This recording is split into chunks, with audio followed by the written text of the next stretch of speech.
अस्सलाम वालेकुम, क्या हाल है? आप सब लोग खैरियत से हैं? आज चीफ जस्टिस साहब ने कमाल कर दिया। आज सुप्रीम कोर्ट ऑफ पाकिस्तान में इमरान खान साहब का केस जेर समाअत था। लतीफ़ खोसर साहब इमरान खान साहब की तरफ से पेश हुए थे। 3 रुकनी बेंच था जिसमें chief justice of Pakistan Umar Atab Bandial साहब थे, फिर जस्टिस जमाल मंदुखेल साहब थे, फिर जस्टिस मुज़ाहिर अली नकवी साहब थे। 3 जजेस थे और इनके सामने इलेक्शन कमीशन के वकील थे।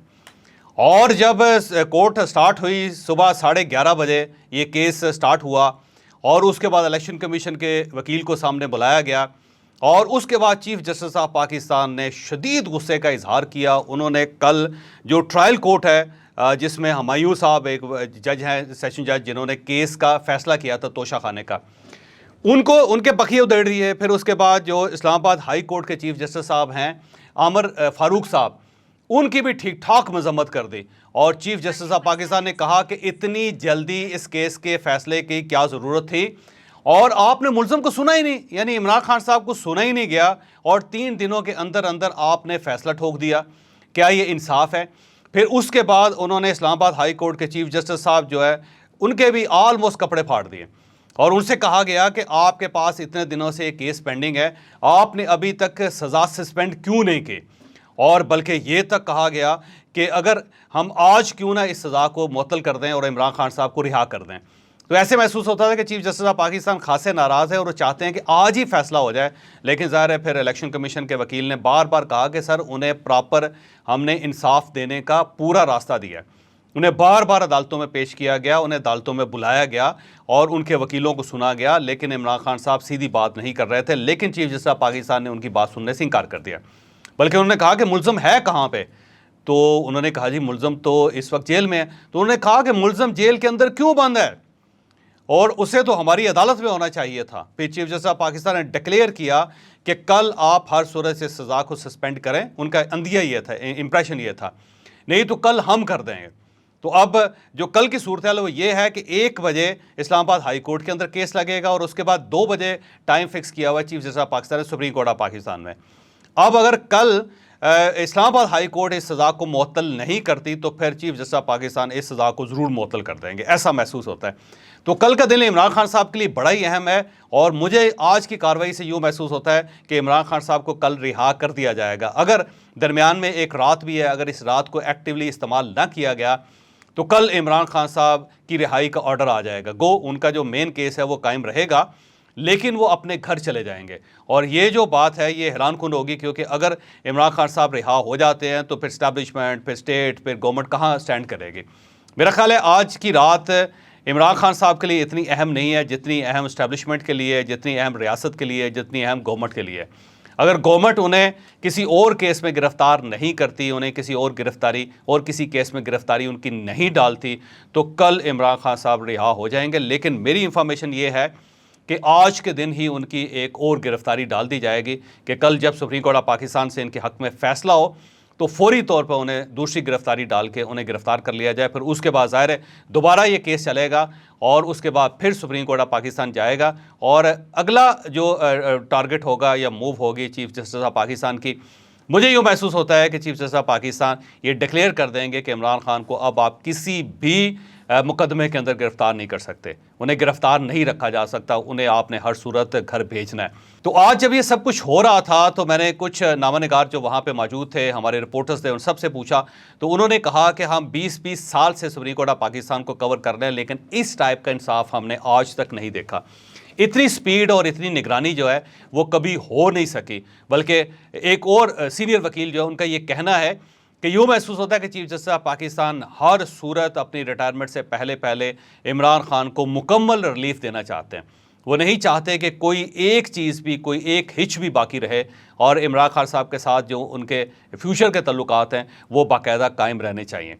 तो चीफ जस्टिस ऑफ पाकिस्तान की तरफ से ये सब कुछ हो रहा है। और यहाँ पे ये भी ज़हन में रखिएगा कि इमरान खान साहब ने जो इस्लामाबाद हाई कोर्ट के चीफ जस्टिस हैं आमर फारूक साहब, उनके खिलाफ सुप्रीम कोर्ट ऑफ पाकिस्तान में रेफरेंस दायर करने का फैसला कर लिया और बाकायदा डॉक्यूमेंट्स तैयार हो रहे हैं। और इससे पहले पहले यानी ये जो चीफ जस्टिस ऑफ पाकिस्तान है उनके जाने से पहले पहले यूँ महसूस होता है कि शायद आमर फारूक साहब के खिलाफ भी कार्रवाई स्टार्ट हो जाए। अब अगर जुडिशल काउंसिल के अंदर आमर फारूक साहब के खिलाफ भी कार्रवाई स्टार्ट हो जाती तो फिर इसका मतलब ये हुआ कि इमरान खान साहब जो मांगेंगे अदलिया की तरफ से उन्हें मिल जाएगा। अब कल का दिन बड़ा अहम है।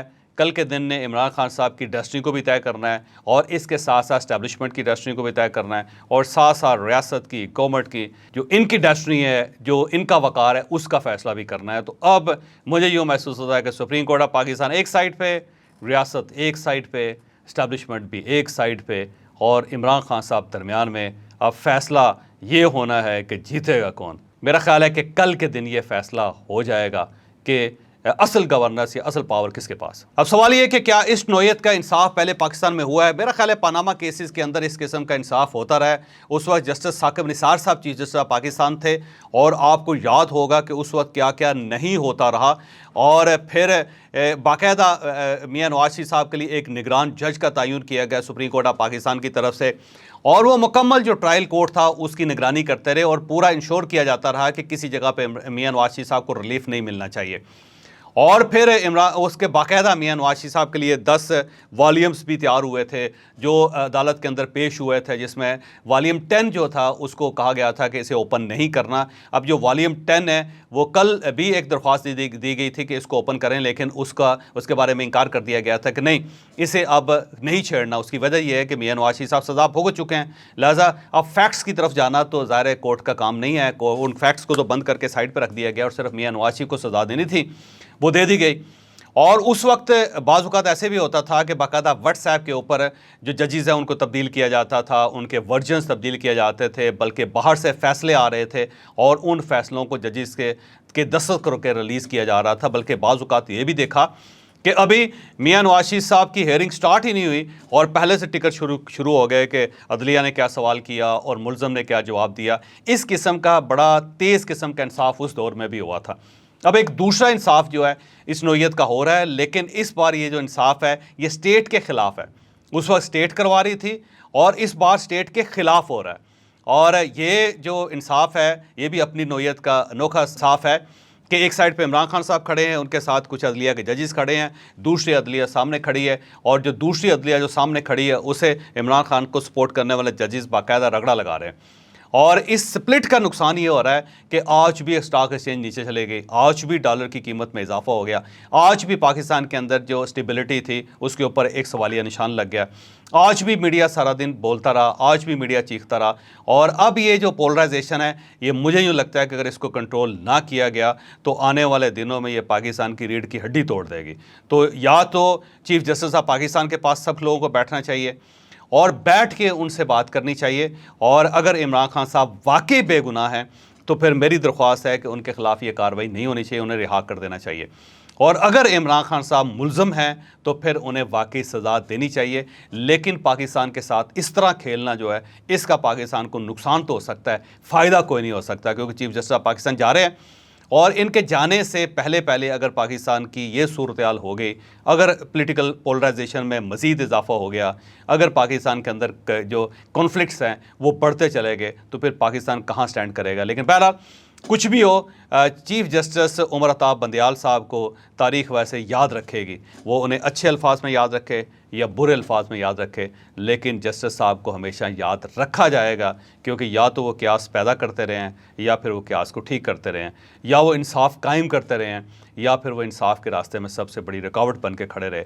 बहरहाल ये आम चीफ जस्टिस नहीं थे, तारीख़ इन्हें कभी भूल नहीं सकेगी।